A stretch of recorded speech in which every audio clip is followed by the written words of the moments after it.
বাবা হাল্ক, আমার খুব ইচ্ছা জীবনে একবার হলেও জমজম কূপের পানি খাবো। ঠিক আছে মা, তোমার ইচ্ছা আমি পূরণ ইচ্ছা করব। পূরণ করবে হাল্ক। জমজমের পানি আনতে হলে তো সৌদি আরব যাওয়া লাগবে, কিন্তু আমার কাছে তো সেখানে যাওয়ার টাকা নেই। এখন কি করি? টাকা রোজগার করতে হবে হাল্ক। যেভাবেই হোক ভিডিওটা মায়ের ইচ্ছা এআই পূরণ করতে হলো, হবে। কথাগুলো আর বাস্তব, সেই ইচ্ছা ভিডিওটাও যা আমি দেখাচ্ছে হালাল পথে বাস্তব। ইনকাম করেই পূরণ ভিডিওটা করব দেখুন। ঠিক ইনশাআল্লাহ। বলেছি, পরিশ্রম করে যাবে মক্কা।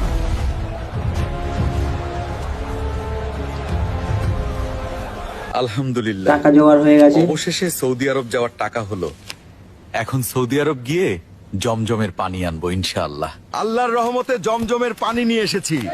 এখন শুধু মাকে না, পুরা গ্রামকেই জমজমের পানি পুরো খাওয়াবো। গ্রামকে খাওয়াবে জমজমের পানি। আল্লাহর কাছে হাজার হাজার শুক্রিয়া, তুই আমার আশা পূরণ করেছিস আশা পূরণ বাবা। করলো। আল্লাহ তোর অনেক ভালো করুক। বন্ধুরা, মায়ের পায়ের নিচে সন্তানের বেহেশত, তাই মায়ের সাথে সব সময় ভালো ব্যবহার ঠিক করবে। বলেছে। ভিডিওটি ভালো লাগলে লাইক সাবস্ক্রাইব লাইক করে করতে সাথে ভুলবেন থাকুন। না।